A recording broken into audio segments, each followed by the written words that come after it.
with the complexity coming in, Sanjay, right? Events are not that straightforward, that it is not that physical and virtual. Within physical, there are different dimensions to it. Within virtual, there are different dimensions to it.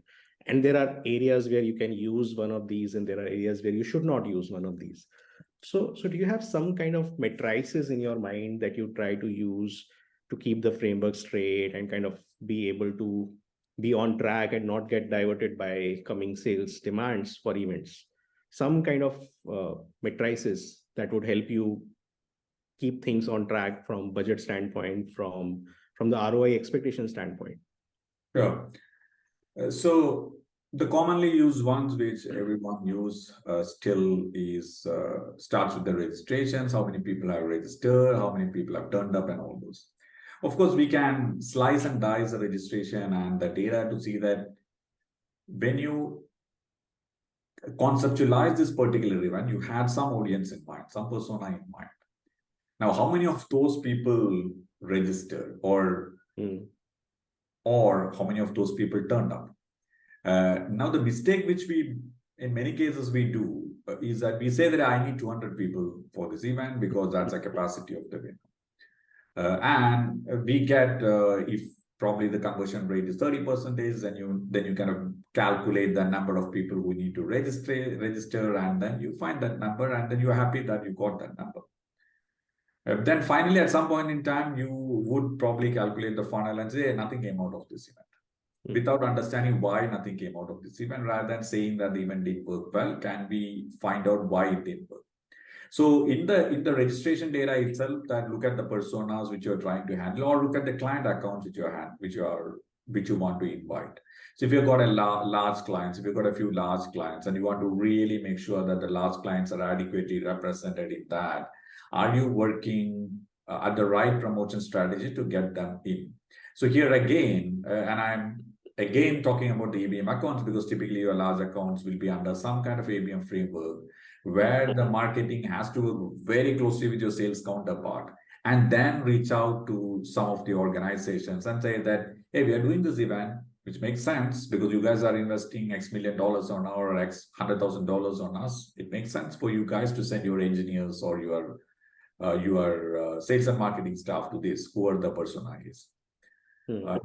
So I will start with the registration and the conversion to the attendees as a starting point. But again, trying to get into a little bit of granularity in terms of assessing that number, rather than just be happy with the 600 people registering and 200 people turning up. And then I would say that there are a lot of anecdotal data, anecdotes plus data. I mean, I'll call it anecdata coming in here. And let's be very fair, in B2B, we have to live with some of those things. And I talked about how events could be used as a way to progress your funnel and probably enlarge your funnel. Now, can this be captured in your Salesforce or any other CRM system or a sales tracking system? You can say it can be captured. Now, in many cases, it gets captured because somebody is inputting that data into that system. So it is all dependent on that person to remember to input this data. Hey, I know that Prashant is in my funnel. Prashant came for the event. So then, and because Prashant came for the event, I was able to cut the sales cycle, which is typically 68 days, to 36 days. Now, who has got the time and energy and analytics to kind of do that? So I, as a marketer, always rely on a lot of these anecdotes. And if I'm on the ground, I speak to sales managers, sales rep, and different people to understand some stories from their own territories or industries on how this event is helping or how this event is not helping. So don't discount this qualitative data which is coming to you. Many a times, as marketers, we hide behind very hard data. And sometimes the data cannot tell you the full story. So you may not generate funnel. Funnel is another metrics we try to get in the B2B, like how many leads we created. And in many cases, because of our systems, we attribute that funnel to marketing when the originating lead is this campaign. That person came, he was not in the funnel, he came, and because of he came for the event, He came into the funnel. And you and I know that we need at least 7 to 8 touch points before somebody says that, hey, let me speak to sales. So it doesn't happen by just coming to that event. So this is like really, really difficult. That's where the anecdotes will help.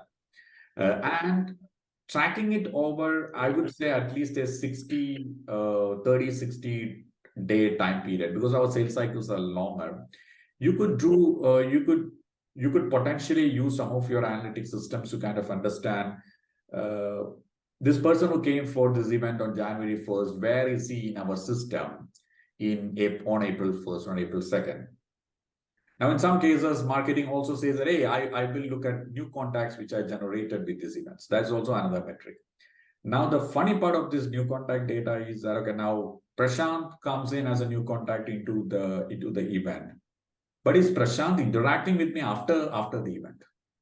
Yeah. Now, because of our, I would say, the sanctity of the marketing database, in many cases, if Prashant doesn't interact with the company for a particular period of time, maybe it's months or 8 months, we remove Prashant, or we just, hey, Prashant is dormant. Prashant is out of the database because Prashant is not interacting. Prashant is not a target audience. We don't want to bother Prashant with all our communications, which is fair. But Prashant, marketing on day 2 after the event says that, hey, 20% of the people who we draw to the event are new contacts. And one of them is Prashant. And the Prashant is not in the system after 8 months, then is that good? I don't think so. And somewhere it becomes a lot more of analytical in this case. Okay, so are we trying to see if this 20% of the people who came in as new people into a database retained by our nurture strategy at 8 months or 6 months? So that's a very interesting metric which you can think. I'm not done that personally. Sometimes it gets like really difficult to do all these kind of things, but I think that would be an interesting metric for us to do. Then obviously you have the funnel. As I always said, I always rely on anecdotal information from my sales managers or account managers who say that, hey, Sanjay, I got these 8 people from this particular account to this event, and I was conversing with them on this particular large deal. And that was good because they had a lot of conversations with our team, and they also went back and then kind of discussed amongst themselves. And I think I cut maybe like 15 days, 20 days out of my sales cycle with this. Rather than going to that place and then getting all of them together and then trying to tell all these things. They came here, they experienced in an ambience where they saw other clients also doing similar things. So that was really powerful. Cannot be captured inside the data, but I think it is fair. It is okay. That is where, again, I really want to go back to that question where you asked about sales and marketing, right? That is where that alignment at the top will help. I don't have, as a marketer, I don't have to fight my case to see how the event helped. I say that client, that I cut down that sales cycle by that. But whereas a sales rep is doing that, because on the top, that alignment is there and kind of percolates down. The sales rep sees you as a partner and then shares this because he wants the event to be run next year. So I better kind of tell the good things which happened in this, because the events are not very cheap when you do in a physical space. Now, we also talked a little bit about the events in the client places and all those. So there, I think you can have some of the like a decent matrices. Like if you're really focused, your agenda is really focused on a couple of products which you want to kind of share with the people, or services. Can you in some way understand and calculate the usage of that particular software or usage of that particular service? Have there been more activations of those licenses at the client end, especially when there is a large subscription deals which you do? So some of these can be may not be directly the direct measures, but I think they can be quasi measures also for you to see whether this really worked. So in net, Prashant, I would say it's a bit of anecdotes plus data that we have to bring together to understand the whole story better.